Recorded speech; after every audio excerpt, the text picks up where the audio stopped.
Shalom semuanya. Apa kabarnya saudara? Sehat-sehat semuanya? Aman dalam perlindungan Tuhan? Rekening aman? Keuangan, dompet aman semua? Coba lihat kiri kanannya, kira-kira muka-muka yang kira-kira pinjamannya bisa lunas nggak tuh? Ya deh saudara ya. Terima kasih buat Pak Gembala mengizinkan kami kembali bisa melayani firman Tuhan di tempat ini. Tema khotbah saya yaitu keserupaan dengan Kristus. Sama-sama katakan 1, 2, 3. Oke, jadi orang yang serupa dengan Kristus pasti tidak kesurupan barang iblis. Serius ya, setuju ya saudara ya? Keserupaan dengan Kristus akan membuat kita tidak kesurupan barang setan. Lihat kiri kanannya. Kira-kira orang yang suka mengalami ketuhanan apa kesetanan itu? Dilihat kiri kanannya saudara. Itu ya. Karena sering sekali di gereja, baiknya minta ampun. Di gereja, holy-nya minta ampun. Haleluyanya minta ampun. Tapi pas di rumah, halilintar gitu ya. Di rumah hilang itu firman. Tetapi hari ini kita belajar daripada firman Tuhan. Kenapa kita harus serupa dengan Kristus? Gitu ya. Roma 8 ayat 29 dulu kita baca. Roma 8 ayat 29. Mari baca sama-sama. 1, 2, 3. Sebab semua orang yang dipilihnya dari semula, mereka juga ditentukannya dari semula untuk menjadi serupa dengan gambaran anaknya, supaya ia, anaknya itu menjadi yang sulung di antara banyak saudara. Nah saudara perhatikan ayat ini. Ketika kita Roma katakan sebab semua orang yang dipilihnya, ini berarti saudara harus declare. Siapapun kita, siapapun saudara, punya latar belakang seperti apapun, bahwa Tuhan tidak pernah mengingkari janjinya, bahwa Tuhan itu adalah Tuhan Maha Pengasih Penyayang. Dia katakan sebab semua orang yang dipilihnya dari semula, saudara dan saya dipilih Tuhan, amin.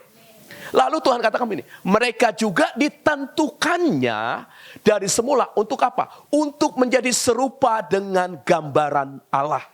Perhatikan saudara. Jadi keserupaan dengan Kristus itu sebenarnya bukan agenda saudara dan saya. Tapi keserupaan Kristus itu adalah memang agendanya daripada Tuhan, agendanya daripada surga, rencananya Allah. Makanya saudara kalau kita flashback sebentar ke dalam Kejadian 1 ayat 26 dikatakan begini saudara. Kejadian 1 ayat 26 supaya saudara paham kenapa kita dipilih, kenapa kita sudah ditentukan, yaitu kenapa kita juga harus serupa segambar dengan dia. Karena Kejadian 1 ayat 26 dikatakan demikian. Mari baca sama-sama 1, 2, 3 terus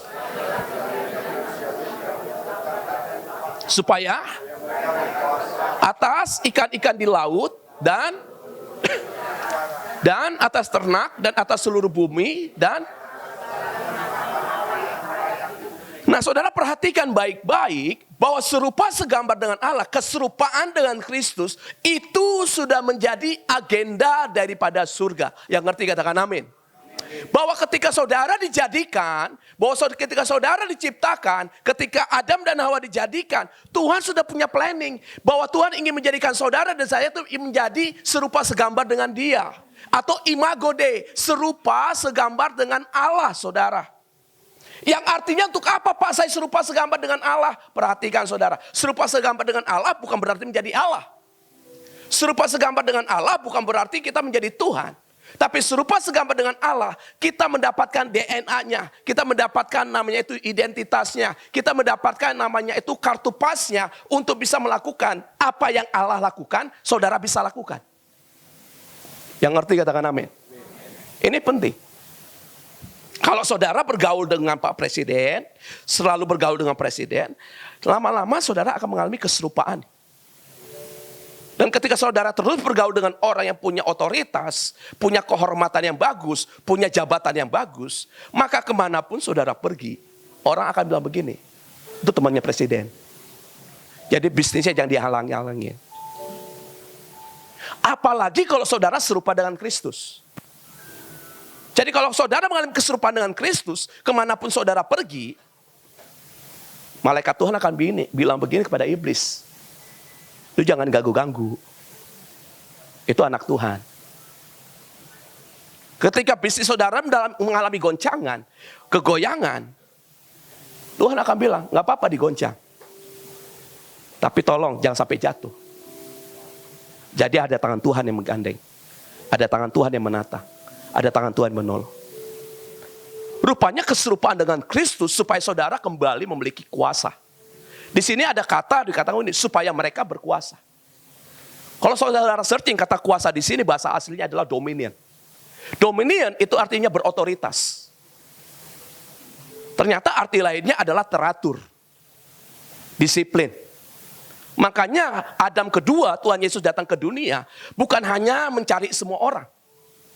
Ketika saudara dipilih, bukan dipilih sekedar cap-acep ucup diambil aja. Tapi yang dipilih saudara, saudara dibentuk, dikatakan. Yang tadi di kitab Roma dikatakan di sini, dipilihnya dari semula, maka juga ditentukannya. Ketika ada dikatakan ditentukan, itu berarti saudara dididik, dibentuk, dimuridkan. Makanya Yesus saudara datang ke dunia, dia tidak cari semua orang. Awalnya Tuhan cari semua orang, nanti terjadi penyaringan, yaitu akhirnya Tuhan cari murid. Maka murid, discipleship, dari kata disiplin, disiplin artinya teratur, teratur itu artinya berotoritas. Makanya kalau orang hidupnya teratur saudara, nggak bisa dijegal. Kerja on time, kerja maksimal, dia lakukan bagiannya. Siapa yang bisa ngejelek-jelekin? Nggak bisa saudara. Ketika saudara melakukan segala sesuatu dengan benar, dengan baik, sesuai dengan yang namanya itu apa yang Tuhan perintahkan, maka saudara lihat. Maka saudara menjadi orang yang berotoritas. Rupanya saudara orang yang mengalami keserupaan dengan Allah, hidupnya nggak cocok miskin. Hidupnya nggak cocok terkutuk saudara. Karena punya otoritas. Nah kenapa dari dulu hidupku susah terus? Kenapa hidupku kayaknya gagal terus? Jangan-jangan karena kita tidak punya kuasa. Makanya orang yang gak punya otoritas, orang yang punya kuasa, orang yang tidak bisa memutuskan kehidupannya dengan baik, dengan benar. Apalagi laki-laki. Biasanya ibu-ibu atau perempuan lihat laki-laki itu yang bikin makan hati itu ketika dia tidak bisa mengambil keputusan. Betul ya? Pulang gereja, istri tanya, "Pak, makan apa nanti?" Terserah. Mau bakmi apa ketoprak? Terserah. Kamu makan apa enggak? Terserah. Kalau istrinya stres, dia bilang, "Mati aja yuk." Betul nggak saudara? Tapi kalau saudara menjadi seorang laki-laki, jangan-jangan menurut saya. Ketika Hawa ngajak Adam lihat pohon itu, dan melihat tuh pohon, buahnya kayaknya enak, makan yuk. Terserah lu. Makan enggak? Terserah. Orang yang terlalu sering ngomong terserah, saudara. Orang yang gak punya otoritas. Kenapa gak punya otoritas? Karena hidupnya tidak terdidik. Tidak teratur. Nah orang yang ngomong yang selalu ngomong terserah dan terserah dan terserah. Karena orang yang tidak pernah memperhitungkan. Tapi kalau seseorang memperhitungkan. Ketika istrinya tanya, pulang dari sini mau makan apa? Dia akan tanya, kamu mau makan apa mah? Aku sih antara bakmi sama ketoprak. Suaminya akan bilang, udah siang jangan bakmi, jangan ketoprak. Udah babi kecap aja. Makan nasi. Itu tuh sebagai seorang istri tuh pasti lega. Asli. Kenapa? Karena dikasih arahan. Nah rumah tangga saudara hancur karena komunikasi yang tidak beres. Pak genteng bocor, perbaiki nggak? Terserah. Anak kita apa mau pacaran? Terserah. Nggak bisa saudara. Makanya ketika kita bicara tentang keserupaan dengan Allah, ini tidak hanya bicara tentang keselamatan. Tetapi ini juga bicara tentang bagaimana kita menjadi dipanggil supaya kita dibebaskan dari perbudakan dosa. Keserupaan dengan Allah itu sangat penting dalam kehidupan setiap umat manusia. Karena kalau saudara tidak serupa dengan Allah, maka kita serupa dengan dunia ini. Dunia dan seisinya itu sudah diberikan kepada si jahat, si iblis. Maka ketika kita serupa dengan dunia, maka kehidupan kita semakin hari semakin jahat. Kehidupan kita semakin hari semakin tidak akan bisa merasakan yang namanya itu damai sejahtera, sukacita, keamanan.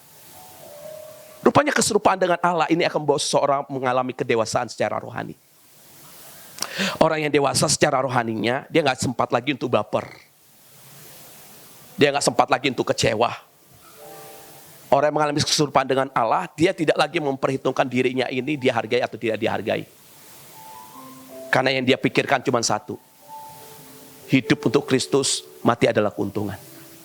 Yang setuju katakan amin. Saudara terkasih dalam Tuhan Yesus Kristus. Rupanya keserupaan dengan Allah saudara, itu agenda Tuhan supaya saudara dan saya kembali berotoritas. Ketika saudara dan saya berotoritas, maka saudara akan bisa mengatasi semua hal. Ini berbicara ketika berkuasa atas ikan-ikan di laut, burung-burung di udara, atas ternak, atas seluruh bumi, dan atas segala binatang melata yang merayap di bumi. Ini berbicara begini saudara, bahwa segala sesuatu yang ada di muka bumi ini, di bawah bumi, di atas bumi, di dalam air, kalau seandainya kita punya otoritas ilahi, maka semuanya itu akan tunduk kepada orang yang memiliki otoritas. Atau dalam bahasa firman Tuhan, Tuhan katakan begini, segala yang ada di dalam dunia ini akan tunduk dengan kebenaran firman Tuhan. Makanya saya sangat suka dengan ayat ini, karena ayat ini akan membebaskan seseorang yang sakitnya gak kunjung sembuh. Kalau saudara punya ginjal, punya lambung gak kunjung sembuh, dokter udah angkat tangan. Yang artinya juga dokter gak punya otoritas dan gak punya kuasa untuk menyembuhkan saudara. Dan memang dokter itu tugasnya bukan menyembuhkan, mengobati. Tuhanlah penyembuh. Maka ini saatnya engkau harus menggunakan otoritas ilahi dalam kehidupanmu. Ketika engkau menggunakan otoritas ilahi dalam kehidupanmu, maka batasan-batasannya adalah batasan yang dikontrol oleh namanya itu penguasaan diri. Yang artinya saudara, di dalam diri kita punya kepekaan. Kalau kita sakit atau ada orang yang sakit, yang istilahnya ada bagian tubuhnya yang sudah hancur, udah rusak. Maka kalau ada penguasaan diri di dalamnya, maka ada kepekaan. Apakah Tuhan memang ingin memperpanjang umurnya? Atau Tuhan mau ambil dia untuk masuk ke dalam surga? Nah, kepekaan itu akan melahirkan doa-doa yang secara supranatural. Yang akan menghasilkan berkat secara supranatural. Nah, ini saya alami ketika saya sakit lambung, saudara. Lambung saya mengalami yang namanya itu kerusakan. Jadi udah muntah darah setengah ember. Buang air besarnya itu udah hitam, saudara. Pokoknya hidupnya udah pucat lah, udah dokter udah bingung cara ngobatinya. Tetapi komitmen saya di hadapan Tuhan, saya bilang begini, Tuhan, tidak satu pisau operasi pun menyentuh tubuh saya. Statement yang saya keluarkan bukan nekat. Tapi statement yang saya keluarkan karena saya banyak belajar firman Tuhan dan menghidupinya. Yang artinya begini, ketika saya bilang tidak satu pisau operasi pun menyentuh tubuh saya, mati pun udah gak jadi masalah. Hidup pasti Tuhan punya rencana. Nah, ketika itu saya lakukan, saudara. Saya di rumah sakit 3 hari lamanya. Dokter ambil darah, tangan sebelah kiri. Dokter bilang, Pak, Bapak peminum ya, dia bilang. Kenapa dok? Kayaknya hepatitis nih. Saya minum paling sebulan sekali 1 sloki. Minum apa Pak? Anggur Perjamuan Kudus. Dokternya ketawa, dia bilang, Pak, Bapak jangan bercanda, dia bilang. Saya gak bercanda. Saya bersuka cita, dok, udah sakit, jangan sampai ketimpa tangga. Karena saya percaya dengan iman saya, hati yang gembira adalah obat, saya bilang. Besoknya diambil lagi darah, saudara. Waktu diambil darah lagi, saudara, dokternya bilang, Pak, Bapak kayaknya sakit yang ini, dia bilang. Lo enggak dok. Kayaknya salah diagnosa Pak, dia bilang gitu. Dokter yang ngomong gitu. Oh gak apa-apa salah diagnosa, saya bilang. Daripada diagnosa saya asal-asalan. Singkat cerita mau diambil lagi darah saya, badan saya nolak. Akhirnya dia mau endoskopi, saya bilang tidak satu alat pun masuk ke dalam tubuh saya. Ya udah di USG. 2 USG saudara. Sakit nggak Pak? Enggak. 2 USG perut saya. Sakit nggak? Enggak. Saya tanya, dok, anaknya laki-laki perempuan? Dokternya bilang lagi, Pak jangan bercanda. Saya nggak bercanda. Saudara, kalau dalam kelemahan, pastikan jangan bersungut-sungut. Pastikan jangan hanya memikirkan tentang permasalahanmu. Engkau semakin drop. Ingat Tuhan aja. Dokternya bilang, kita bingung Pak, sakit Bapak apa? Jam 1 pagi, saya bangun. Saya cuma bilang sama Tuhan, Tuhan, kalau mau ambil silakan. Tapi kalau nggak mau ambil, tolong kasih lambung yang baru. Selesai perkara, saya bilang. Dan saya statement keluar seperti ini, bukan nekat, saudara. Singkat cerita, akhirnya pagi-pagi istri saya datang ke rumah sakit. Saya bilang, Ma, kita keluar dari rumah sakit. Karena 3 hari di rumah sakit, biaya udah gede, nggak tahu sakitnya apa. Lalu dokter bilang, Pak, nanti kalau meninggal di jalan, kita nggak bertanggung jawab. Iya, nggak apa-apa, saya bilang. Karena Tuhan yang bertanggung jawab atas hidup saya. Sampai akhirnya kita pulang ke rumah. Di rumah saudara, Tuhan cuma bilang begini, puasa putih, jadi nggak boleh makan yang lain.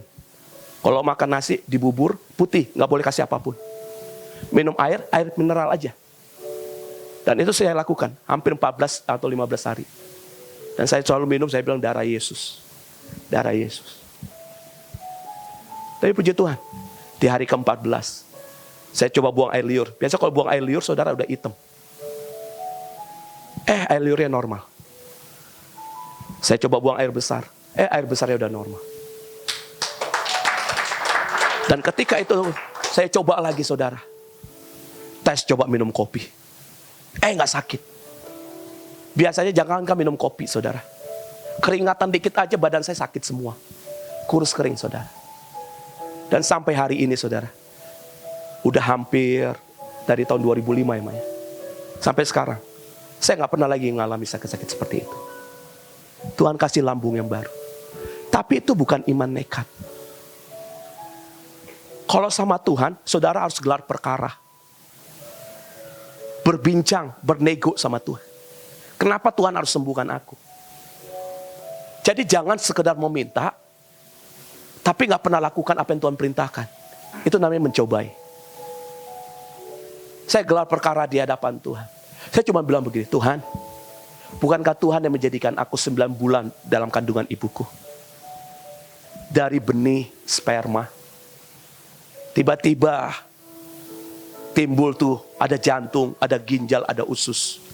Bukan dokter yang taruh tiba-tiba dalam rahim ibu saya, kasih ginjal, enggak. Semua dijadikan pelan-pelan. Dan saya percaya sekali, 14 hari saya enggak bed rest sungguh-sungguh saudara. Disitulah Tuhan dalam bayangan saya membentuk ginjal. Jadi enggak bimsalabim. Ketika berproses saudara, itu enggak enak.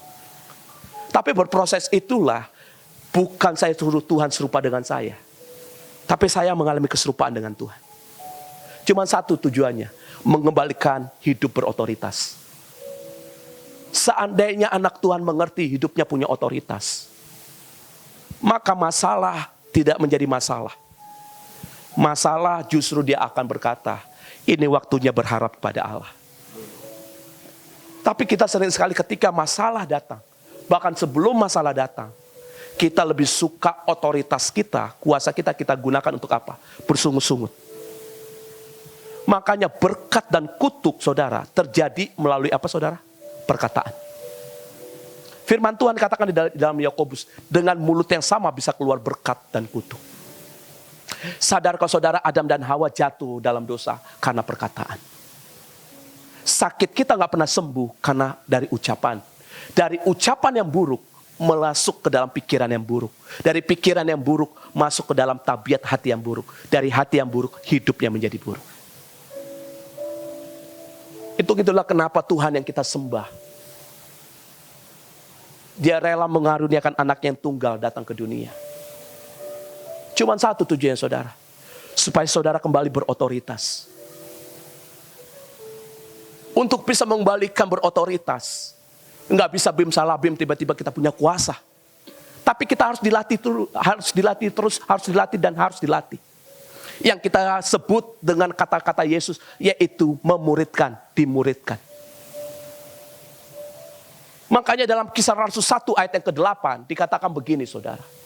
Kisah Rasul 1 ayat yang ke-8 firman Tuhan katakan. Tetapi kamu akan menerima kuasa.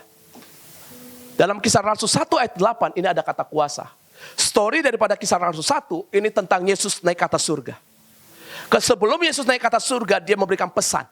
Pesannya itu diberikan bukan kepada semua orang. Tapi pesan yang diberikan kepada murid. Bukan kepada pengikut. Bukan kepada semua orang. Tetapi kepada murid. Saya ulangi. Murid itu berarti yang dididik. Murid itu berarti yang diajar. Murid berarti yang ikut praktek dan ikut teorinya. Murid berarti yang melakukan apa yang guru lakukan. Nah, ketika Yesus katakan tetapi kamu akan menerima kuasa, kata kuasa di sini bukan lagi artinya dominion, tapi artinya adalah dunamos. Kesanggupan. Kalau Kejadian 1:26 tadi artinya adalah otoritas, tetapi dalam Kisah Rasul 1 ayat 8 dikatakan adalah dominion. Yang artinya saudara harus bisa dominion kepada dunamos. Ada orang punya otoritas, tapi nggak sanggup untuk menjaga otoritasnya. Ada orang punya jabatan yang bagus, tapi dia tidak sanggup untuk menjaga jabatannya. Ini yang Tuhan jaga, supaya saudara dan saya jangan sampai melakukan apa yang Adam dan Hawa lakukan. Tuhan suruh mereka berotoritas untuk semua yang ada di Taman Eden. Tapi mereka gagal menggunakan otoritas itu. Mereka tidak sanggup untuk menjaga ketaatan gara-gara satu pohon. Berapa banyak orang sudah dikasih jabatan yang bagus, tetapi tidak bisa menjaga jabatan itu dengan baik. Udah dikasih posisi yang bagus, dia tidak bisa bertanggung jawab dengan posisinya itu.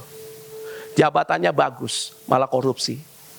Jabatannya bagus, malah melakukan pelecehan. Jabatannya bagus, malah menindas yang bawah. Jabatannya bagus, malah melanggar setiap aturan-aturan. Kenapa saudara? Karena tidak ada dunamos, kesanggupan. Makanya Kisah Rasul 1 ayat 8, kamu akan menerima kuasa. Kapan? Kalau Roh Kudus turun ke atas kamu. Jadi orang yang bisa menjaga jabatannya, kehormatannya, otoritasnya dalam kehidupannya, yaitu ketika dia bisa bergaul dengan Roh Kudus. Ketika dia bergaul dengan Roh Kudus, maka dia akan mendapatkan kesanggupan. Roh Kudus yang mana nih Pak? Yang Yesus katakan. Roh Kudus yang Yesus telah alami dan lakukan. Karena Yesus ketika berkata kamu akan menerima kuasa kalau Roh Kudus turun ke atas kamu, bukan berarti Yesus tidak ngalamin. Sebagai manusia, Yesus alami.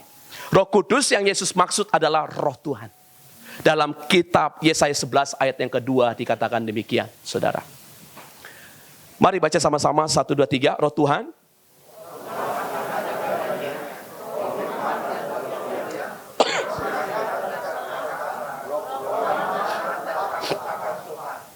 Inilah saudara yang disebut dengan kesanggupan.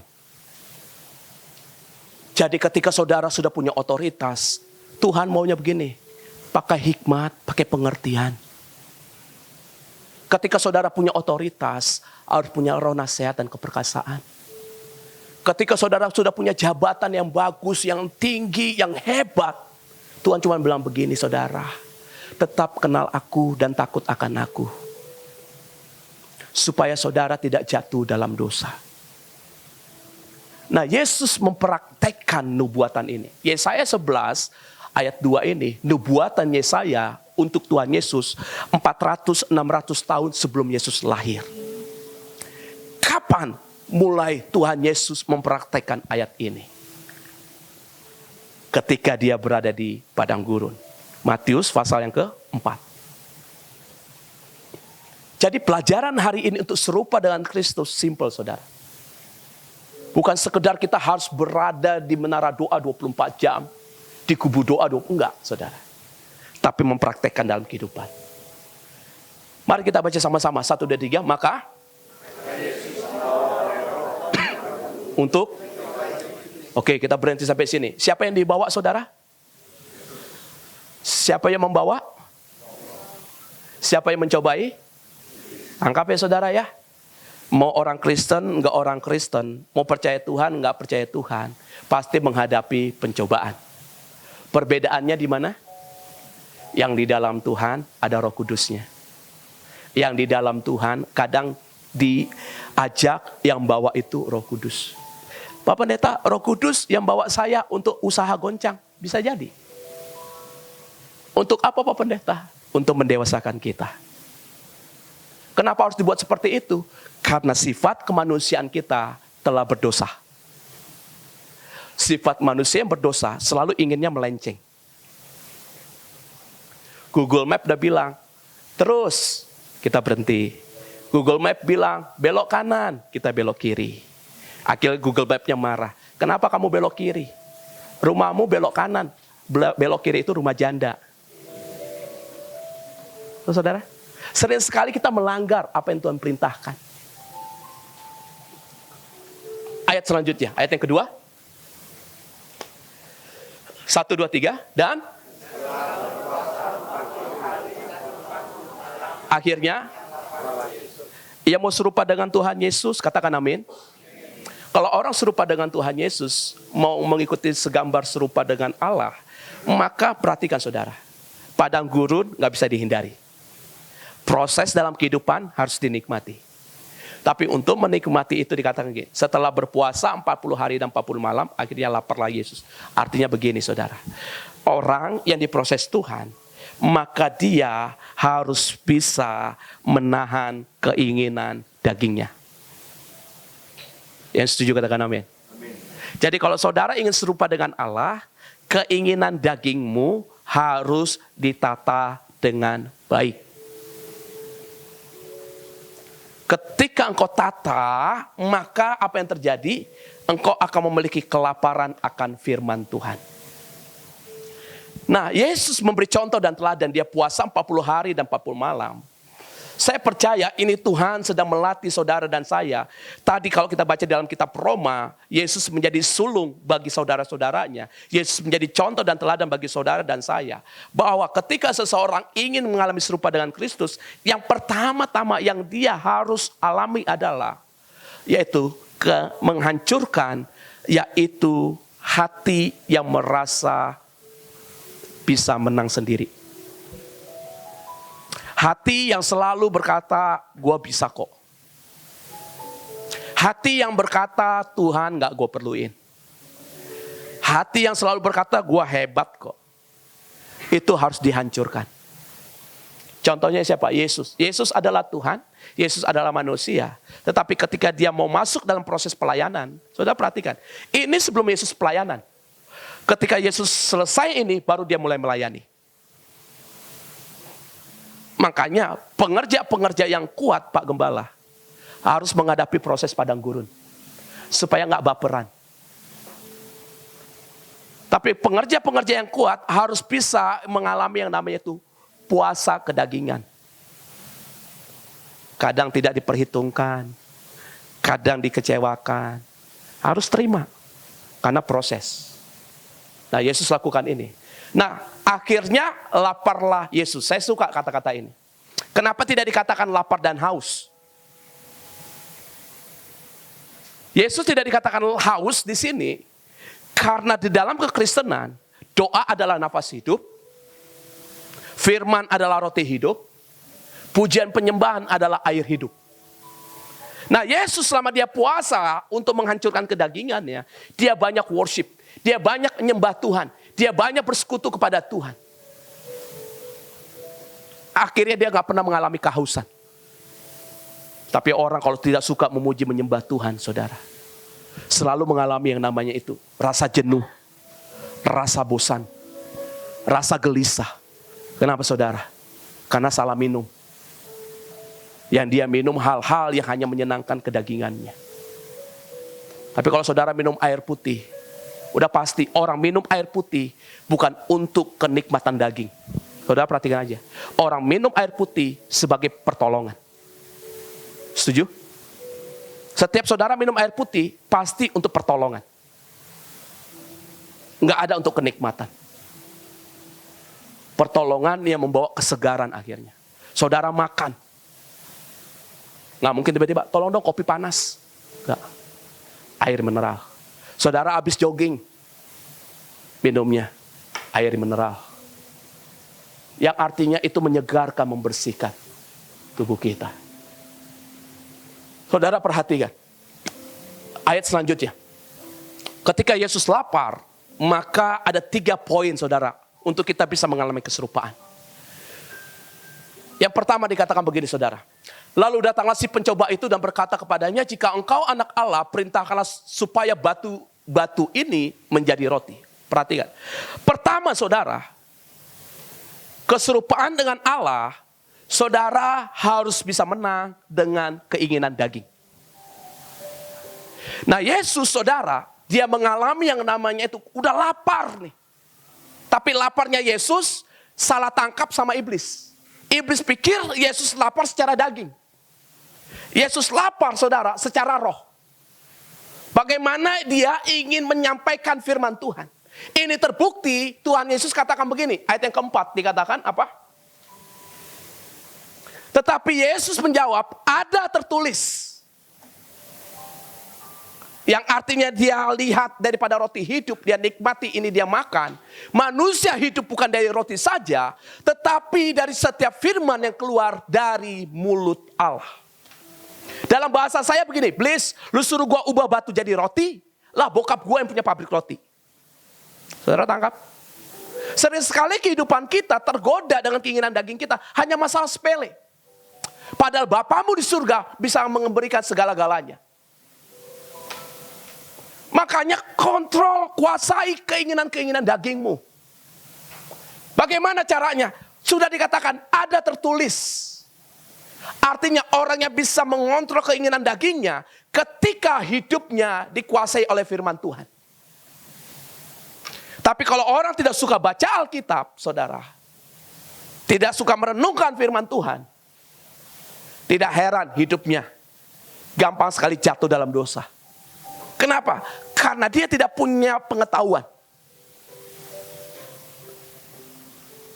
Makanya ya saya katakan, harus ada roh Tuhan. Nah Yesus bisa katakan manusia tidak hidup dari roti saja, tetapi dari setiap firman yang keluar dari mulut Allah. Karena Yesus punya roh hikmat dan pengertian. Bahwa ketika saudara memiliki roh hikmat dan pengertian, maka ketika ada tawaran-tawaran manusia tentang yang menggoda kehidupanmu, engkau bisa menjawab dengan apa? Hikmat dan pengertian. Nah hikmat pengertian itu dapatnya dari mana Pak Pendeta? Ketika engkau suka membaca firman Tuhan. Poin yang kedua saudara. Ayat selanjutnya. Ayat yang kelima. Lalu kemudian iblis, ya, di pencobaan pertama gagal. Iblis mulai coba lagi. Membawanya ke kota suci dan menempatkan dia di bubungan bait Allah. Di tempat yang kudus, tempat yang baik. Lalu ayat yang ke-6 dikatakan apa? Lalu berkata kepadanya, jika engkau anak Allah, jatuhkanlah dirimu ke bawah. Sebab ada tertulis, mengenai engkau ia akan memerintahkan malaikat-malaikatnya. Dan mereka akan menatang engkau di atas tangannya, supaya kakimu jangan terantuk kepada batu. Statement ini iblis ambil saudara dari mana? Mazmur 91. Hebat ya, iblis aja baca Alkitab loh saudara. Lah kita yang katanya anak Tuhan, baca Alkitabnya aja ngap-ngapan saudara. Senin Kemis. Makanya ikut Zoom saudara. Kan ada setiap hari Zoom ya Matthew ya. Matthew ngajarin tuh. Baca Alkitab setiap hari satu pasal. Lihat saudara, anak muda yang masih jomblo, sayang ganteng-ganteng, gak punya jodoh. Saat ini belum ya Pak ya. Terlalu pemilih Pak. Ketika ayat ini dikatakan jika engkau anak Allah jatuhkanlah dirimu. Ini bicara begini. Itu kita saudara. Sering sekali kita pakai ayat Alkitab untuk kita cobai Tuhan. Tapi kita sering sekali ketika kita cobai Tuhan, kita nggak pernah lakukan apa yang Tuhan perintahkan. Sadar kok saudara, bahwa Alkitab ini bukan untuk mencobai Tuhan. Alkitab ini untuk mencobai diri kita. Kita suka ngomong kan sama Tuhan. Tuhan, aku percaya firman-Mu. Bahwa berkat Tuhanlah yang menjadikan kaya. Susah payah tidak menambahkannya. Amin. Betul, itu firman Tuhan.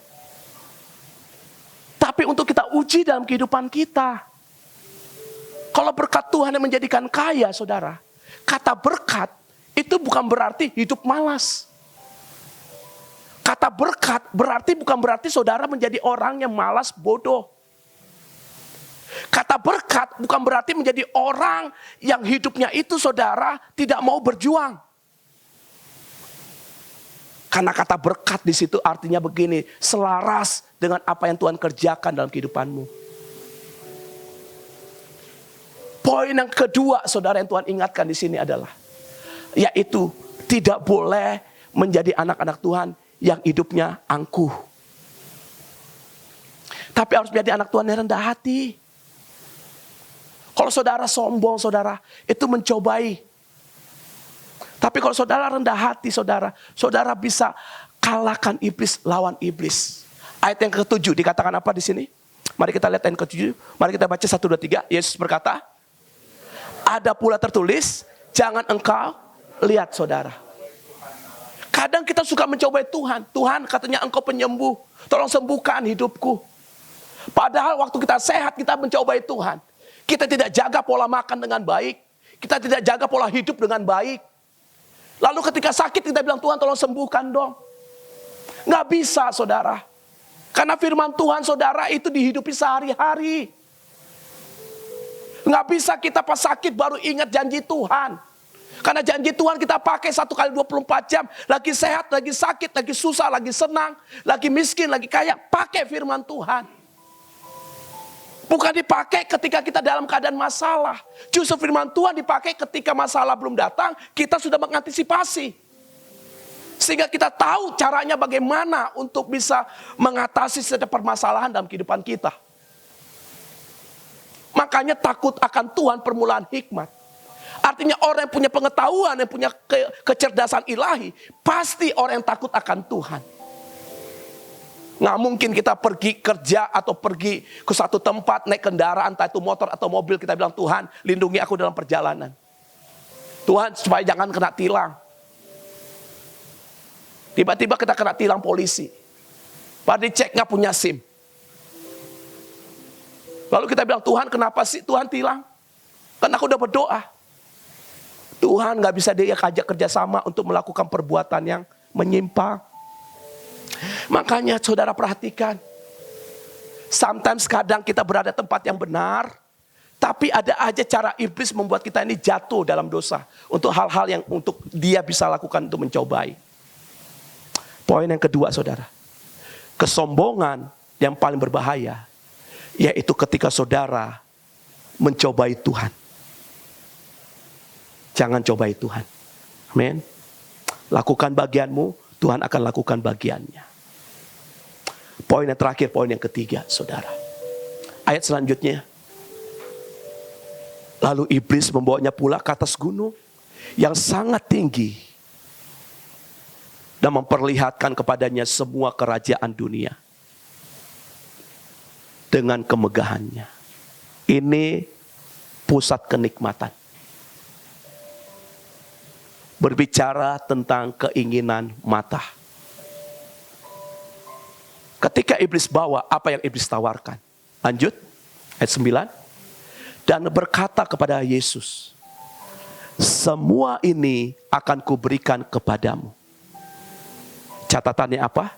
Jika engkau sujud menyembah aku. Tapi apa yang Yesus katakan saudara? Ayat selanjutnya. Yang Yesus katakan, enyalah iblis. Sebab ada tertulis, engkau harus menyembah Tuhan Allahmu dan hanya kepada Dia sajalah engkau berbakti. Poin yang ketiga, Untuk mengalami keserupaan dengan Kristus, saudara harus menang dengan keinginan mata. Mata berbicara tentang penyembahan. Kalau mata suka lihat hal yang tidak benar, pasti saudara menyembah yang tidak benar. Mata berbicara tentang apa yang kau suka dan sembah, saudara. Yesus berkata, dengar dan lakukan apa yang kuperintahkan kepadamu. 3 poin ini hanya bisa saudara kalahkan kalau ada roh Tuhan. Yang di dalamnya punya roh hikmat pengertian, punya roh nasihat dan keperkasaan, punya roh pengenalan dan takut akan Tuhan. Roh Tuhan ini untuk apa Pak Pendeta? Untuk kita mengalami keserupaan dengan Kristus. Keserupaan dengan Kristus berarti apa yang aku harus kalahkan, yaitu keinginan dagingku, keangkuhan hidupku, dan keinginan mataku. Ketiga-tiga hal ini bisa saudara kalahkan dengan baik, maka saudara akan lihat, maka Tuhan akan bekerja dalam kehidupanmu. Tuhan akan melakukan banyak hal dalam kehidupanmu. Maka untuk itu saudara, kerjakan apa yang Roh Kudus minta. Baca firman Tuhan dan lakukan. Siap menghadapi setiap ujian dan proses dalam kehidupan. Maka saudara akan lihat, saudara akan menjadi saksi Kristus di tengah dunia ini. Saudara akan melihat Kristus melalui perkataan dan sikap dan tindakan saudara. Maka buah Roh Kudus akan bekerja dalam kehidupanmu. Hari ini, mari periksa setiap hari. Apakah hidupku mencerminkan Kristus apa tidak? Hari ini, mari bangun kebiasaan rohani. Dengan doa, baca firman, melalui persekutuan. Hari ini, orang yang serupa dengan Allah, dia belajar mengampuni dan mengasihi. Meskipun sulit, ini cara yang paling nyata untuk kita serupa dengan Kristus. Hari ini, mari hidup dalam ketaatan, taati pimpinan Roh Kudus, walaupun harus menyangkal diri. Demikian firman Tuhan hari ini. Mari bangkit berdiri bersama-sama.